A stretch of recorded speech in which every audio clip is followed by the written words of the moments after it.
What happens when the world doesn't wait for you to be ready? First, small electric Pokémon, one ancient predator, and a storm that was never supposed to arrive this early. This is where legends are made before they're supposed to be. Meet the squad. First, Mareep, a soft wool-wrapped lamb radiating a faint blue glow, stumbling over her own fleece. Then there's Pichu, the smallest of them all. He sneezed on day one and blew out every light in the room.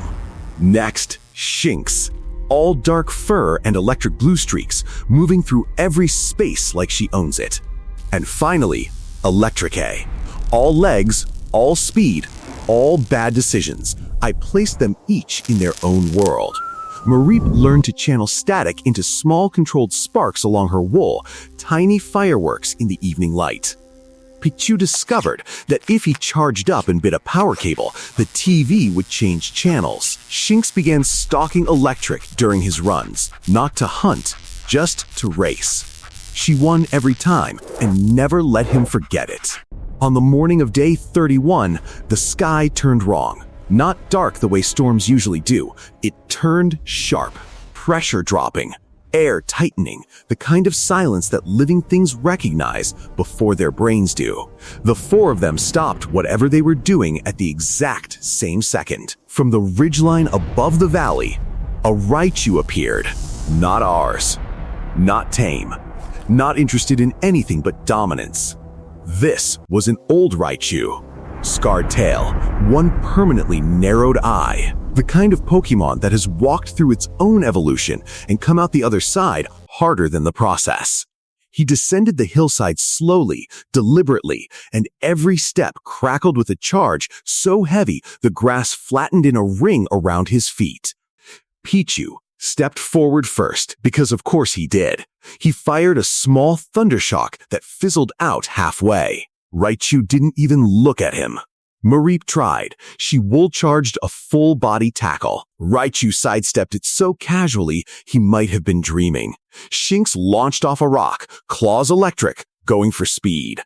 Raichu caught her mid-air with a thunderbolt and deposited her gently, brutally, back onto the ground. Electric ran at full speed, crackling, fearless, and was stopped by a single static field that knocked every charge right out of his body like a blown fuse. 4 down in under 60 seconds. Raichu stood over them. He looked at each of them, small, smoking, still, and let out a single low sound. Not a roar, not even a growl, something almost like a question. Is this everything you have? And then something shifted. Mareep was the first to stand. Her wool, already charged from the battle, began to glow. Not the soft pale blue of before, something deeper. The wool thickened, the charge organized itself, and in one brilliant silent flash, Fluffy stood where Mareep had been. Raichu stepped back, just slightly. His eyes changed. Pichu, still trembling, still grounded, felt something. Fur darkened, cheeks blazed gold, and Pikachu stood up with his tail crackling like a live wire in the rain.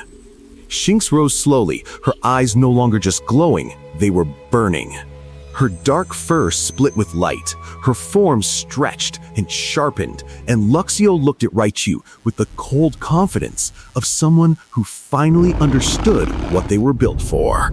Electric-A stood last, still shaking, still crackling.